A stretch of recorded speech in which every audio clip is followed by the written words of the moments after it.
Hello friends, welcome to the success Kendra. दोस्तों, आज से हम लोग बिहार पुलिस कांस्टेबल की जो नई वैकेंसी आई है 8,415 पदों के लिए, उसके लिए प्रैक्टिस सेट स्टार्ट कर रहे हैं। आज हमारा यह पहला प्रैक्टिस सेट है। और फ्रेंड्स, आपका जो एग्ज़ाम होना है वो 14 मार्च 2021 और 21 मार्च 2021 को होना प्रस्तावित है। तो पर्याप्त समय है, अच्छे से तैयारी कीजिएगा तो ज़रूर आपका सिलेक्शन हो जाएगा। फ्रेंड्स, चैनल पर पहली बार अगर आप आए हैं तो सब्सक्राइब करके बेल आइकन को दबा लीजिए, ताकि जब भी कोई बिहार पुलिस कांस्टेबल से संबंधित कोई भी वीडियो अपलोड किया जाए तो उसका नोटिफिकेशन तुरंत आपके पास पहुंच जाए। तो चलिए फ्रेंड्स, आज का सेशन यानी कि प्रैक्टिस सेट नंबर 1 हम लोग स्टार्ट करते हैं। फ्रेंड्स, सबसे पहले थोड़ा सा मैं आपको सिलेबस के बारे में बता देता हूँ। एग्जाम में प्रश्न किस सब्जेक्ट से कितने पूछे जाते हैं। तो देखिए, 10 नंबर हिंदी पूछा जाता है, 10 नंबर इंग्लिश पूछा जाता है, 10 नंबर का मैथ पूछा जाएगा। उसके बाद बात करें फ्रेंड्स, तो आपका 30 नंबर का जीके जीएस पूछा जाता है, 35 नंबर का साइंस रहता है और 5 नंबर का करंट अफेयर्स वगैरह रहता है। ठीक है, तो टोटल ये 100 नंबर हो गए। ये कोई फिक्स नहीं रहता है, हो सकता है 10 नंबर से ज़्यादा हिंदी पूछ लिया जाए और इंग्लिश जो है ये कम पूछ लिया जाए, तो ध्यान रखना है इसको। देखिए, शुरू करते हैं। पहला प्रश्न देखिएगा फ्रेंड्स, ये हिंदी का क्वेश्चन है। शुरू का जो 10 क्वेश्चन होगा हमारा हिंदी का क्वेश्चन होगा। प्रश्न है कि विद्यापति का जन्म कब हुआ था। काफ़ी इंपॉर्टेंट क्वेश्चन है। तो सही आंसर होगा इसका ऑप्शन नंबर सी, 1380 में। गूगल वगैरह पर सर्च कीजिएगा तो वहाँ पे गलत बताया गया है। तो सही आंसर इसका ध्यान रखना है, 1380 होगा। इंपॉर्टेंट क्वेश्चन है, विद्यापति का जन्म 1380 में हुआ था। नेक्स्ट क्वेश्चन है कि पुरुष परीक्षा किनकी रचना है। ये भी काफ़ी इंपॉर्टेंट क्वेश्चन है। पुरुष परीक्षा जो है ये भी विद्यापति की रचना है। ऑप्शन नंबर डी सही आंसर होगा। नेक्स्ट क्वेश्चन है कि सूरदास के दीक्षा गुरु कौन है। तो फ्रेंड्स, सूरदास के दीक्षा गुरु जो हैं ये वल्लभाचार्य और विठल दास हैं। तो ये दोनों जो हैं इनके गुरु हैं। Option number C correct answer होगा। नेक्स्ट क्वेश्चन देखिएगा कि जयशंकर प्रसाद का महाकाव्य है। काफ़ी इंपॉर्टेंट क्वेश्चन है, इसको आप लोग स्टार लगा लीजिए और आप सभी को पता भी होगा। सही आंसर होगा ऑप्शन नंबर ए कामायनी। अगला क्वेश्चन देखिए कि झंकार शीर्षक कविता के कवि कौन है। मोस्ट इंपॉर्टेंट क्वेश्चन है। झंकार शीर्षक कविता के कवि हैं Maithili Sharan Gupt. Option number C सही आंसर होगा। नेक्स्ट क्वेश्चन देखिए कि लाभालाभ का विग्रह होगा। तो फ्रेंड्स, लाभालाभ का विग्रह होगा लाभ या अलाभ। ऑप्शन नंबर सी सही आंसर हो जाएगा। ध्यान रखना आपको। बहार कौन लिंग है। तो देखिए, आप लोग अपने मन में सोचिए कि हम लोग कहते हैं ना बहार आ गई, ऐसा कभी बोले हैं कि बहार आ गया, बहार आ गई, तो ये स्त्रीलिंग है। नेक्स्ट क्वेश्चन देख लीजिए कि क्रिया के कितने भेद हैं। तो फ्रेंड्स, क्रिया के कितने भेद हैं। 2 भेद हैं, सकर्मक अकर्मक। ध्यान रखिएगा, जिसमें कर्म है सकर्मक है, जिसमें कर्म नहीं है अकर्मक है। जैसे कि मैं आम खाता हूँ, तो इसमें आप क्या खा रहे हैं, आम खा रहे हैं, इसमें कर्म है। मैं खाता हूँ, इसमें कोई कर्म नहीं है, इसमें सिर्फ क्रिया है। ठीक है, तो ध्यान रखिएगा। नेक्स्ट क्वेश्चन देखिए कि भाई बहन में कौन सा समास है। तो फ्रेंड्स, भाई बहन में द्विगु समास है। नेक्स्ट क्वेश्चन देखिएगा, 10वां प्रश्न कि वसंत का तत्सम होगा। तो देखिए, वसंत का जो तत्सम शब्द होगा वो वसंत होगा। ठीक है, यहाँ बसंत है, यहाँ वसंत है, ध्यान रखिएगा।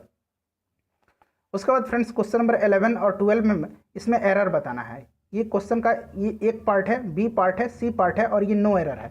अगर नो एरर है तो आपको डी लगाना है। ठीक है, चलिए पूरा सेंटेंस पढ़िए, घबराइए मत। बहुत ही आसान इंग्लिश पूछा जाता है। अगर आपका थोड़ा सा भी बेसिक मजबूत है, थोड़ा सा भी 1% 2% भी, तो ईजिली आप इंग्लिश सॉल्व कर लीजिएगा। ठीक है, चलिए। Chilka is the largest brackish water lagoon in Asia. बताना है कि इसमें किस पार्ट में एरर है। थोड़ा सा दिमाग लगाइए। जी हाँ, किसी भी पार्ट में एरर नहीं है, बिल्कुल ये करेक्ट लिखा हुआ है सेंटेंस। उसके बाद देखिए, the climb upside the mountains was not easy. तो देखिए, द क्लाइंब थोड़ी होता है, टू क्लाइंब होता है। चढ़ना की बात हो रहा है तो टू क्लाइंब होगा ना, तो यहाँ टू होगा द के स्थान पर, तो ये जो है यही एरर है। नेक्स्ट क्वेश्चन देखिएगा, खाली स्थान है। 13 नंबर पढ़िए कि रिचुअल्स प्ले इनटू द खाली स्थान अंडरस्टैंडिंग्स ऑफ ए सोसाइटी। तो सही आंसर होगा इसमें ऑप्शन नंबर बी टैकिट। ठीक है, टैकिट का मतलब होता है, क्या होता है, मौन। ठीक है, चलिए। नेक्स्ट क्वेश्चन है कि repetition bread a sense of, खाली स्थान है, विथ द कैरेक्टर्स। तो ये होता है फैमिलियर। ऑप्शन नंबर बी हो जाएगा। फैमिलियर का मतलब होता है घनिष्ठ, परिचित। ठीक है, सी इज फैमिलियर टू मी, ऐसा आप लोग बोलते हैं ना।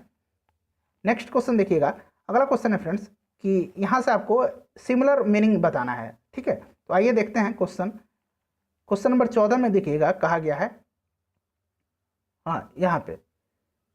ठीक है, क्वेश्चन नंबर ये कह रहा है 15 में कि सिमिलर बताना है इंसेंट का। तो फ्रेंड्स, इसका सिमिलर जो होगा वो होता है एक्सपेरेटेड। ठीक है, याद रखिएगा क्या होता है, एक्सपेरेटेड इसका सिमिलर होता है। इंसेंट का मतलब होता है नाराज, भड़काना।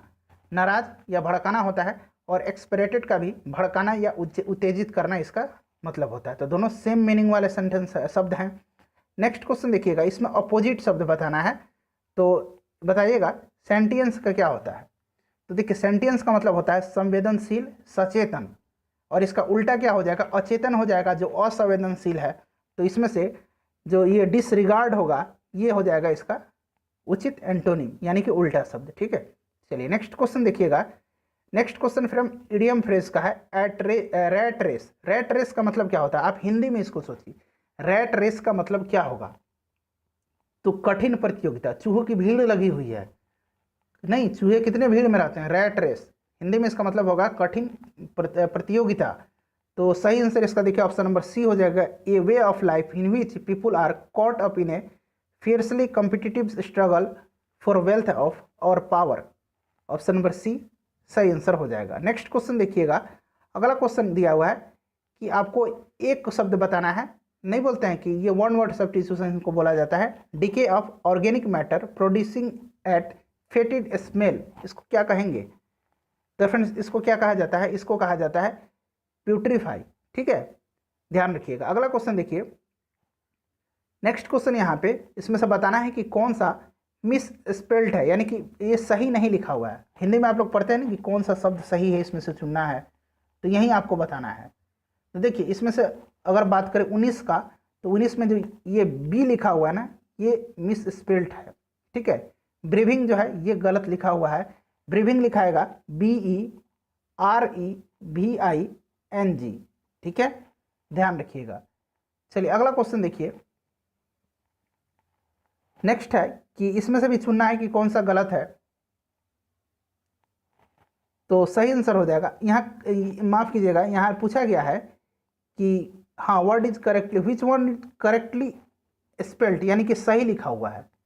तो इसमें से सही लिखा हुआ है, यहाँ पे देखिए ये सही लिखा, मैंने बता दिया था, देखिए ये गलत था तो मैंने सही लिख के आपको बताया था कि ऐसा, लेकिन इसमें सही चुनना है, तो ऑलरेडी सही दिया हुआ है, तो यही इसका आंसर हो जाएगा। इसमें से भी सही चुनना है, तो सही जो इसमें से लिखा हुआ है ऑप्शन नंबर बी लिखा हुआ है, फ्रोथियस लिखा हुआ है, फ्रोथियस जो है ये सही है।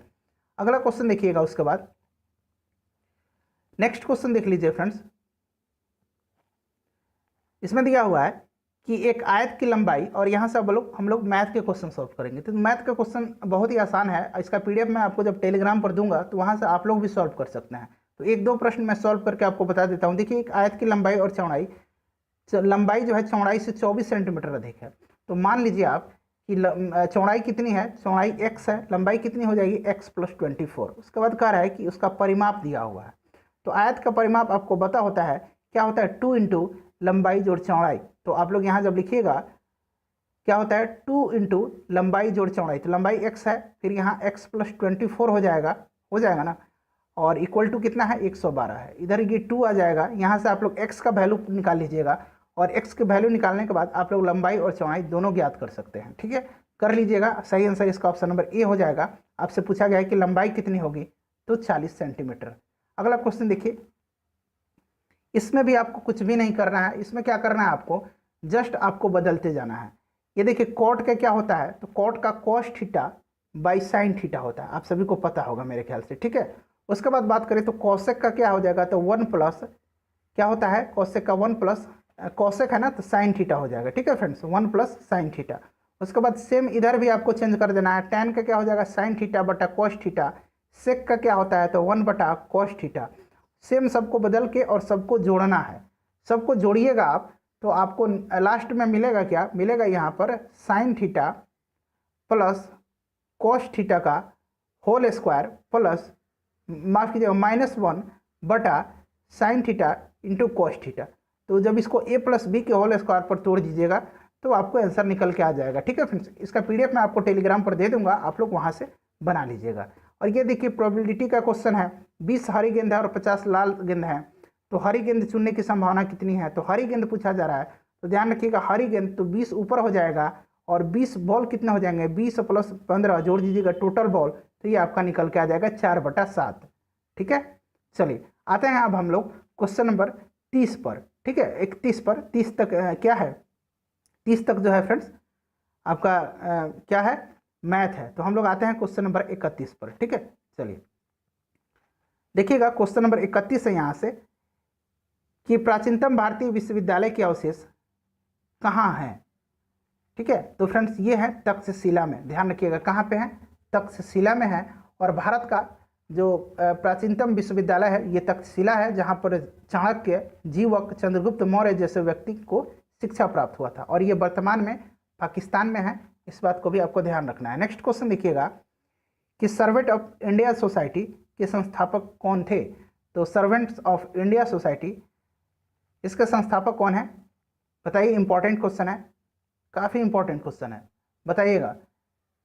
तो सही आंसर इसका हो जाएगा फ्रेंड्स 32 का option number A, Gopal Krishna Gokhale. ठीक है, इन्होंने कब किया था, 1905 में इसकी स्थापना किया था, ध्यान रखिएगा। ठीक है, चलिए अगला क्वेश्चन देखिएगा।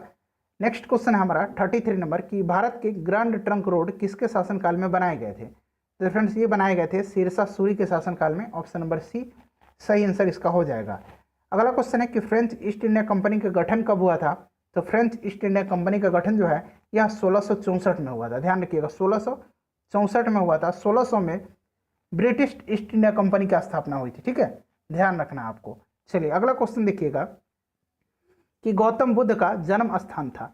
फ्रेंड्स सारा पीडीएफ आपको टेलीग्राम पर मैं दे दूंगा, आप निश्चिंत रहिए, लिंक डिस्क्रिप्शन में है, ज्वाइन कर लीजिए और बताइए कि वीडियो कैसी लग रही है। वीडियो को लाइक शेयर जरूर कर दीजिएगा। तो देखिए गौतम बुद्ध का जन्म जो हुआ था ये आप सभी को पता है कि इनका जन्म कहाँ हुआ था फ्रेंड्स। गौतम बुद्ध का जन्म हुआ था लुम्बिनी में। ठीक है, कहाँ हुआ था, लुम्बिनी में हुआ था। कुशीनगर में इनकी मृत्यु हुई थी, बोधगया में इनको ज्ञान प्राप्त हुआ था, सारनाथ में इन्होंने पहला उपदेश दिया था। इतनी तो बातें आपको पता होगी। ठीक है, याद रखिएगा गौतम बुद्ध को एशिया का ज्योतिपुंज यानी कि लाइट ऑफ एशिया के नाम से जाना जाता है। 36 नंबर देखिए कि भारतीय राष्ट्रीय सेना यानी कि आज़ाद हिंद फौज ने द्वितीय विश्व युद्ध में किसके विरुद्ध लड़ा था, किसके विरुद्ध युद्ध किया था। तो आप सभी को पता होगा कि अंग्रेजों के विरुद्ध। ठीक है, ग्रेट ब्रिटेन के विरुद्ध, ऑप्शन नंबर डी सही आंसर हो जाएगा। और नेतृत्व किसने किया था, तो इसका नेतृत्व किया था सुभाष चंद्र बोस ने। रास बिहारी बोस ने इस सेना का संगठन किया था, इस बात को भी आपको ध्यान रखना है। अगला क्वेश्चन देखिए कि कालीबंगन किस प्रदेश में विद्यमान है। तो फ्रेंड्स ये जो कालीबंगन है ना, कालीबंगन है कहाँ, अभी ये राजस्थान में है। ऑप्शन नंबर सी जो होगा सही आंसर हो जाएगा राजस्थान। ठीक है, याद रखिएगा राजस्थान में है, किस जिले में, तो गंगानगर जिला में राजस्थान का। अगला क्वेश्चन देखिएगा कि 1919 में जालियांवाला बाग हत्याकांड कहाँ पर हुआ था।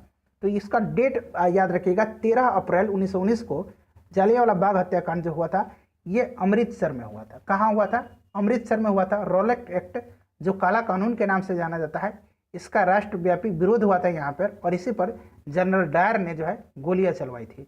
ठीक है, सत्यपाल किचलू और डॉक्टर सैफुद्दीन किचलू। ठीक है, इन दोनों का नाम याद रखिएगा। इन दोनों की गिरफ्तारी के विरोध में यहाँ पर जो है प्रदर्शन हो रहा था, और इसी पर जनरल डायर ने निहत्थे भीड़ पर गोलियां चलवा दी थी। नेक्स्ट क्वेश्चन देखिएगा 38 नंबर। नेक्स्ट क्वेश्चन है फ्रेंड्स हमारा 38 नंबर। 38 नंबर के बाद 39 नंबर। ठीक है, प्रश्न कह रहा है देखिएगा कि स्वराज मेरा जन्मसिद्ध अधिकार है और मैं उसे लेकर के रहूंगा, यह किसने कहा था। तो आप सभी को पता है, इसमें बताने की मुझे जरूरत नहीं है, बाल गंगाधर तिलक ने कहा था। ठीक है, ऑप्शन नंबर इसका डी जो है सही आंसर हो जाएगा। तिलक ने होम रूल आंदोलन भारत में सर्वप्रथम शुरू किया था, कब, 1916 में। ये भी आपको ध्यान रखना है। अगला क्वेश्चन है कि महावीर का जन्म किस नाम से क्षत्रिय गोत्र में हुआ था।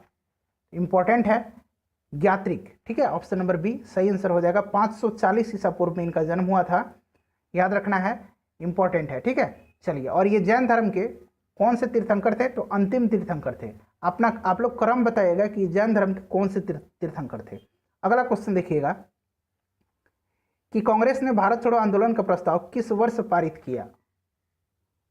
काफी इंपॉर्टेंट क्वेश्चन है। तो ये किया गया था 1942 में। ठीक है, याद रखिएगा कब, 1942 में, ऑप्शन नंबर डी सही आंसर हो जाएगा। 8 अगस्त 1942 को पारित हुआ, ध्यान रखना है आपको। ठीक है, चलिए अगला क्वेश्चन देखिएगा। नेक्स्ट क्वेश्चन है, और इसी में महात्मा गांधी ने डू और डाई यानी कि करो और मरो का नारा दिया था। ये भी आप लोग को ध्यान रखना है। अगला क्वेश्चन देख लीजिए, क्वेश्चन नंबर 42 है हमारा कि फ्रांस की क्रांति के समय 1789 वहां का राजा कौन था। मोस्ट इंपॉर्टेंट क्वेश्चन है, वर्ल्ड हिस्ट्री से प्रश्न पूछा गया था इस बार। तो फ्रांस की क्रांति जो हुई थी ये हुई थी लुईस 16वें के शासनकाल में, ऑप्शन नंबर बी सही आंसर हो जाएगा। कब हुआ था, तो 1789, ये भी आप लोगों को ध्यान रखना है। उसके बाद देखिए कि भारत में सबसे घनी जनसंख्या किस राज्य में मिलती है। तो सबसे ज़्यादा जनसंख्या घनत्व जो है वो बिहार का है, इस बात का आपको ध्यान रखना है, ऑप्शन नंबर बी सही आंसर हो जाएगा। सामान्य आपदाओं को कितने वर्गों में बांटा गया है? तो ये 2 वर्गों में इनको बांटा गया है। ठीक है, सामान्य आपदाओं को 2 वर्गों में, प्राकृतिक आपदा और मानव जनित आपदा। ठीक है, 2 भागों में बांटा गया है, प्राकृतिक आपदा और दूसरा मानव जनित आपदा। तो सही आंसर ऑप्शन नंबर बी हो जाएगा। अजंता और इलोरा की गुफाएं किस राज्य में है? तो फ्रेंड्स ये महाराष्ट्र में है, ध्यान रखिएगा। ऑप्शन नंबर डी जो होगा सही आंसर हो जाएगा, महाराष्ट्र में है, आपको ध्यान रखना है। अजंता में कुल 29 गुफाएं, वर्तमान में से 6 ही शेष है। ठीक है, चलिए अगला क्वेश्चन देखिएगा कि निम्नलिखित में से कौन सा नवीनीकरण ऊर्जा का संसाधन नहीं है? नवीनीकरण मतलब समझते हैं ना कि फिर से पुनर्चक्रण उसका हो जाए। तो नवीनीकरण का जो इसमें से उदाहरण नहीं है वो है कोयला। ठीक है, कोयला जो है अनवीनीकरण, ठीक है, अनवीनीकरण ऊर्जा का उदाहरण है, याद रखिएगा। चलिए नेक्स्ट क्वेश्चन देखिएगा कि कपास की पैदावार डैश में अच्छी होती है?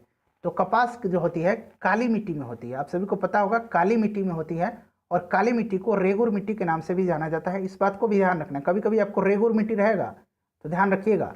बांदीपुर वन्यजीव अभयारण्य किस राज्य में स्थित है? तो बांदीपुर जो है यह कहाँ है, इंपॉर्टेंट है, बताइए। 48 का सही आंसर क्या हो जाएगा? बिल्कुल सही आंसर हो जाएगा, ऑप्शन नंबर सी हो जाएगा, इसका कर्नाटक में है।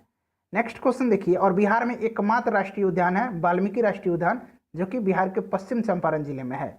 समुद्र की गहराई डैश के द्वारा मालूम की जाती है? तो आप सभी को पता होगा सोनार के द्वारा मालूम की जाती है। ऑप्शन नंबर इसका ये जो होगा करेक्ट आंसर हो जाएगा। उसके बाद नेक्स्ट क्वेश्चन देखिएगा 50 नंबर कि भारत की निजी क्षेत्र में सबसे बड़ी विद्युत परियोजना कहाँ स्थित है? तो सबसे बड़ी निजी क्षेत्र की जो है यह है दाभोल, महाराष्ट्र में। Option number D correct answer हो जाएगा, दाभोल महाराष्ट्र में है, ध्यान रखना आपको। ठीक है फ्रेंड्स, चलिए नेक्स्ट क्वेश्चन है कि पशु और पौधे की जाति में सबसे बड़ी विविधता कहाँ पाई जाती है? तो सबसे बड़ी विविधता जो पाई जाती है ये पाई जाती है उष्णकटिबंधीय आर्द्र वनों में। ये भी प्रश्न हाल ही में पूछा गया था, उष्णकटिबंधीय आर्द्र वनों में पाई जाती है। उसके बाद देखिए कि वायुमंडल के ऊपरी भाग में ओजोन परत हमारी रक्षा किससे करती है? इंपॉर्टेंट क्वेश्चन है। तो फ्रेंड्स ये रक्षा करती है परावैंगनिक किरणों से, ठीक है, अल्ट्रा वायलेट रेज से हमारी रक्षा करती है। नेक्स्ट क्वेश्चन देखिएगा कि भारतीय संविधान नागरिकों को कितने प्रकार का मौलिक अधिकार देता है? तो मौलिक अधिकार पूछे तो 6, और मौलिक कर्तव्य जब पूछ ले तो याद रखिएगा 11 मौलिक कर्तव्य हैं। ठीक है, चलिए नेक्स्ट क्वेश्चन देखिए, और मौलिक अधिकार कहाँ से लिया गया है? संयुक्त राज्य अमेरिका से लिया गया है। संविधान के भाग 3 में है, अनुच्छेद 12 से लेकर के अनुच्छेद 35 तक में, ध्यान रखिएगा। अगला क्वेश्चन देखिए कि निम्नलिखित में से संविधान सभा की संघ संविधान समिति यानी कि यूनियन कॉन्स्टिट्यूशन कमेटी का अध्यक्ष कौन था? संघ संविधान सभा का अध्यक्ष कौन था, ये आपसे पूछा गया है। तो सही आंसर जवाहरलाल नेहरू थे, ऑप्शन नंबर सी हो जाएगा इसका। ठीक है, ध्यान रखिएगा जवाहरलाल नेहरू थे। उसके बाद बात करें प्रारूप समिति का, तो प्रारूप समिति का BR अम्बेडकर थे, यानी कि भीमराव अम्बेडकर थे। उसके बाद संचालन समिति पूछा जाए तो संचालन समिति का डॉक्टर राजेंद्र प्रसाद थे, ध्यान रखना है। ठीक है, चलिए नेक्स्ट क्वेश्चन देखिएगा, क्वेश्चन नंबर 55। देखिए क्वेश्चन नंबर 55 है कि निम्नलिखित में से कौन सा एक व्यय भारत की संचित निधि पर भारित नहीं है? तो इसका सही आंसर क्या हो जाएगा? सही आंसर हो जाएगा कि भारत के महान न्यायवादी का वेतन तथा भत्ते। ऑप्शन नंबर बी जो है इस प्रश्न का सही आंसर हो जाएगा, ध्यान रखिएगा, यह संचित नीति पर भारित नहीं है, यही सही आंसर इसका हो जाएगा। नेक्स्ट क्वेश्चन देखिए कि संविधान के किस अनुच्छेद में राज्यों द्वारा प्राथमिक शिक्षा मातृभाषा में दिए जाने का प्रावधान है? मोस्ट इंपॉर्टेंट क्वेश्चन है, सही आंसर हो जाएगा इसका ऑप्शन नंबर सी 350A। 350A ध्यान रखिएगा, काफी इंपॉर्टेंट है। संसद के दोनों सदनों की बैठकों का सभापति कौन होता है? अध्यक्षता कौन करता है? तो लोकसभा का स्पीकर करता है, ऑप्शन नंबर सी सही आंसर हो जाएगा। लोकसभा का अगर स्पीकर नहीं है तो लोकसभा का उपाध्यक्ष करता है, यह भी बात ध्यान रखना है आपको। उच्चतम न्यायालय में न्यायाधीशों की सेवानिवृत्ति की आयु कितनी है? तो सही आंसर हो जाएगा 65 वर्ष। ठीक है, ऑप्शन नंबर ए सही आंसर होगा, 65 वर्ष आयु है, इंपॉर्टेंट है, ध्यान रखना है आपको। अगला क्वेश्चन देखिए कि राज्य की विधानसभा के अधिकतम सदस्य कितने हो सकते हैं? काफी इंपॉर्टेंट क्वेश्चन है। तो अधिकतम 500 हो सकते हैं, ध्यान रखिएगा, अधिकतम 500 हो सकते हैं, और न्यूनतम जो है 60 रखा गया है। लेकिन कहीं कहीं जो है 60 से कम भी लोग विधानसभा के सदस्य हैं, जैसे कि कुछ राज्य हैं, आप लोग नॉर्थ ईस्ट में जाइएगा तो वहाँ देखिएगा। ठीक है, चलिए नेक्स्ट क्वेश्चन है कि भारत के प्रथम आम चुनाव किस वर्ष कराए गए थे? तो काफी इंपॉर्टेंट है, सही आंसर 1952 में हुआ था, ये option number D correct answer हो जाएगा। 1952 में हुआ था पहला आम चुनाव। ठीक है फ्रेंड्स, नेक्स्ट क्वेश्चन देखिएगा 61 नंबर। देखिए अब यहाँ से हम लोग साइंस के प्रश्न कवर करेंगे। शुष्क शिल्प का एनोड किससे बना होता है? तो इसका एनोड जो है कार्बन का बना होता है। देखिए कार्बन कहीं दिख रहा है आपको, बिल्कुल दिख रहा है, ग्रेफाइट। ठीक है, ऑप्शन नंबर ए सही आंसर हो जाएगा। ध्यान रखना है किसका बना होता है, ग्रेफाइट का, यानी कि कार्बन का बना होता है। चलिए अगला क्वेश्चन देखिएगा। नेक्स्ट क्वेश्चन हमारा कि ध्वनि ऊर्जा को विद्युत ऊर्जा में परिवर्तन करने वाला यंत्र का क्या नाम है। ध्वनि ऊर्जा को विद्युत ऊर्जा में बदल रहा है, तो यह है माइक्रोफोन। ठीक है, ध्वनि को विद्युत में बदलता है, याद रखिएगा माइक्रोफोन। एक सामान्य नेत्र के लिए सुस्पष्ट दृष्टि की न्यूनतम दूरी कितनी होती है, तो आप सभी को पता होगा 25 सेंटीमीटर होती है। देखिए 25 सेंटीमीटर दिया हुआ है ऑप्शन सी में। ठीक है फ्रेंड्स, नेक्स्ट क्वेश्चन देख लीजिए कि हाइड्रोजन बम का आविष्कार किसने किया था। हाइड्रोजन बम का आविष्कार जो है किया था एडवर्ड टेलर ने। किसने किया था, एडवर्ड टेलर ने किया था। ऑप्शन नंबर इसका डी करेक्ट आंसर हो जाएगा, एडवर्ड टेलर ने किया था।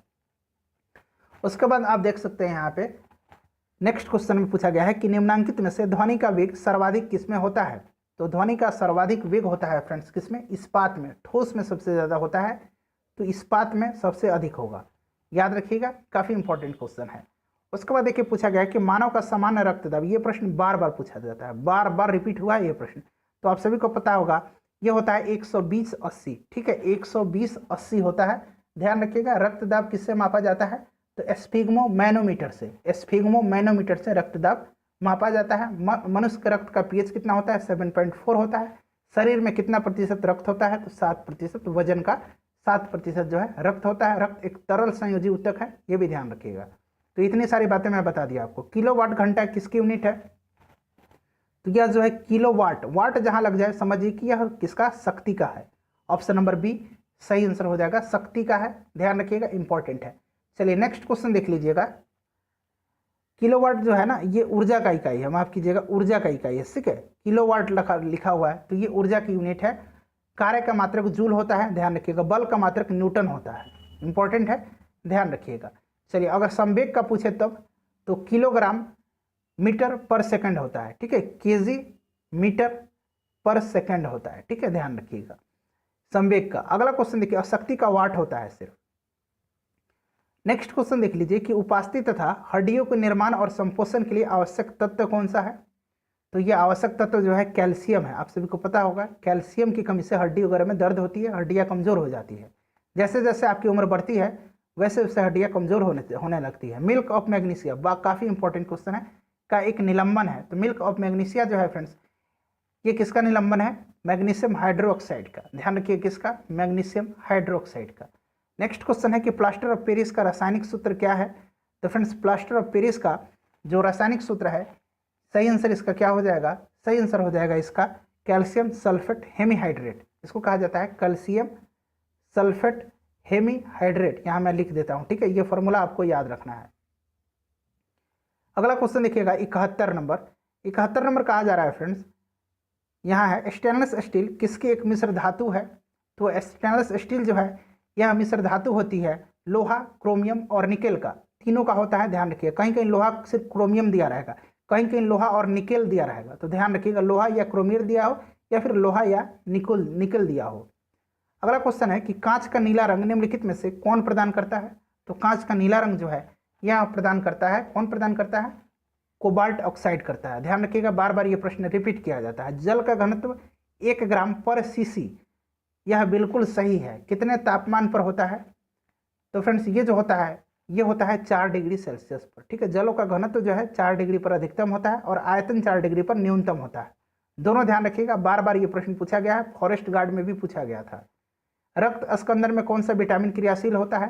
तो ये विटामिन के होता है। ऑप्शन नंबर डी सही आंसर हो जाएगा, विटामिन के, याद रखिएगा। अगला क्वेश्चन देखिए कि किसकी उपस्थिति के कारण गाय का रंग, दूध जो है ये इसका रंग पीला होता है। तो ये कैरोटीन के कारण से होता है। ऑप्शन नंबर डी सही आंसर हो जाएगा। और सफ़ेद पूछे, सफ़ेद किसके कारण से होता है, पीला जब पूछते तो कैरोटीन के कारण से, सफ़ेद जब पूछे तो केसिन के कारण से। दोनों ध्यान रखना है आपको। फ्रेंड्स वीडियो पसंद आ रही है तो आप लोग टाइप करके बता दीजिए कि जी सर वीडियो पसंद आ रही है। एंजाइम मूल रूप से क्या है। तो देखिए एंजाइम जो है फ्रेंड्स ये मूल रूप से क्या है, काफ़ी इंपॉर्टेंट है। तो यह प्रोटीन है। अगला क्वेश्चन है कि कान में कितनी हड्डियां होती है। तो देखिए एक कान में 3 हड्डी और एक कान में 3 हड्डी, तो टोटल 6 हड्डी होती है। ध्यान रखिएगा कितनी हड्डी होती हैं, 6 हड्डियां होती हैं। ध्यान रखिएगा, इनका नाम है मैलियस, इनकस और स्टेपी। मैलियस, इनकस और स्टेपी। स्टेपी जो है शरीर की सबसे छोटी हड्डी होती है, आप सभी को पता होगा। सबसे बड़ी हड्डी फीमर होता है। पौधे में जाइलम उत्तक निम्नलिखित में से किस पदार्थ का संवहन करता है? तो ज से जाइलम और ज से जल, तो ये जल का, पानी का। फ से फ्लोएम और फ से फूड यानी कि खाना। ठीक है, तो फ्लोएम जो है ये फूड का संवहन करता है और जाइलम जल का। नेक्स्ट क्वेश्चन देखिए कि प्याज में से निम्नलिखित में से किसका खाद जमा होता है? प्याज में निम्नलिखित में से किसमें खाद जमा होता है? इंपॉर्टेंट क्वेश्चन है। तो सही आंसर हो जाएगा इसका सल्क पत्र में। लाल रुधिर कोशिकाओं का उत्पादन निम्नलिखित में से किसके द्वारा होता है? तो रुधिर कोशिकाओं का, लाल रुधिर कोशिकाओं का उत्पादन जो होता है, निर्माण जो होता है, ये अस्थि मज्जा में होता है। ध्यान रखिएगा, ऑप्शन नंबर सी सही आंसर हो जाएगा। वहीं अगर इसका मृत्यु पूछे तो याद रखिएगा प्लीहा में होता है, प्लीहा में। नेक्स्ट क्वेश्चन है कि निम्नलिखित में से कौन सी संस्था वैश्वीकरण के विस्तार में सहायक हुई है? तो यह संस्था है सभी संस्था, अंतर्राष्ट्रीय मुद्रा कोष, विश्व बैंक, विश्व व्यापार संगठन। ठीक है, ध्यान रखिएगा। अगला क्वेश्चन देखिए कि उपभोक्ता शोषण का प्रमुख कारण क्या है? विश्व बैंक का मुख्यालय जान लीजिए वाशिंगटन डीसी में है, अंतर्राष्ट्रीय मुद्रा कोष का भी वाशिंगटन डीसी में है, और व्यापार संगठन जो इसका जेनेवा में है। सबको ध्यान रखिएगा। उपभोक्ता शोषण के प्रमुख कारण क्या हैं? तो उपभोक्ता का जो शोषण होता है इसका जो प्रमुख कारण है ये सभी हैं: सूचना का अभाव है, वस्तुओं की सीमित आपूर्ति है, और उपभोक्ताओं की अज्ञानता है। सबके कारण से उपभोक्ताओं का शोषण होता है। खुले बाजार में निम्न में से किसके भाग हैं? तो खुले बाजार निम्न में से किसके भाग हैं? तो फ्रेंड्स इसका करेक्ट आंसर हो जाएगा खुले बाजार जो हैं यह क्रेडिट नीति के भाग हैं। अगला क्वेश्चन है कि कृषि के क्षेत्र में सामान्यतः किस प्रकार की बेरोजगारी पाई जाती है? तो काफ़ी पॉपुलर क्वेश्चन है, बार बार पूछा जाता है। छिपी हुई बेरोजगारी, इसको कहा जाता है छिपी हुई बेरोजगारी। ध्यान रखना है आपको, ठीक है। चलिए उसके बाद नेक्स्ट क्वेश्चन करेंगे। क्वेश्चन नंबर हम लोग यहाँ से 85 से, ठीक है। चलिए 85 से हम लोग 86 करेंगे। एक मिनट रुक जाइए। हाँ, हम करेंगे अब 85 से। देखिए कि अर्थशास्त्र एक विशुद्ध यथार्थवर्ती विज्ञान है, यह कथन जो है किसका है? काफ़ी इंपॉर्टेंट क्वेश्चन है, बताइएगा। देखिए यह कथन जो है किसका है फ्रेंड्स? काफ़ी इंपॉर्टेंट है, बताना है आपको कि यह जो कथन है यह किसका है। तो देखिए इसका सही आंसर जो अगर बात करें 85 का, तो ये प्रश्न बार बार पूछा जाता है, ठीक है, बार बार पूछा जाता है। तो आपको ध्यान रखना है यह कथन जो है रॉबिन्सन का है। किसका है? रॉबिन्सन का है। ऑप्शन नंबर ए सही आंसर होगा। उसके बाद देखिए पूछा गया है कि मुख्यमंत्री ग्रीन मणिपुर मिशन के लिए निम्न में से किसे ब्रांड एम्बेसडर के रूप में नियुक्त किया गया है? काफ़ी इंपॉर्टेंट क्वेश्चन है। तो ग्रीन मणिपुर के ब्रांड एम्बेसडर कौन नियुक्त की गई हैं? ये नियुक्त की गई हैं फ्रेंड्स, ऑप्शन नंबर सी हो जाएगा, वेलेंटिना एलंगबाम देवी। ठीक है, याद रखिएगा, ऑप्शन नंबर सी सही आंसर हो जाएगा 86 का। अगला क्वेश्चन देखिएगा 87 नंबर। देखिए 87 नंबर प्रश्न है कि 73वें स्वतंत्रता दिवस के संध्या पर कई छात्रों और कुछ सामाजिक संगठनों के सदस्यों ने खाली स्थान में से एक मानव श्रृंखला बनाकर 15 किलोमीटर लंबे राष्ट्रीय ध्वज फहराया। तो सही आंसर है रायपुर में। उपराष्ट्रपति एम वेंकैया नायडू ने मुख्यमंत्री कृषि आशीर्वाद योजना की शुरुआत की है। यह निम्न में से किस राज्य सरकार की एक योजना है? तो यह है झारखंड की। ध्यान रखिएगा, झारखंड के मुख्यमंत्री कौन है? हेमंत सोरेन है।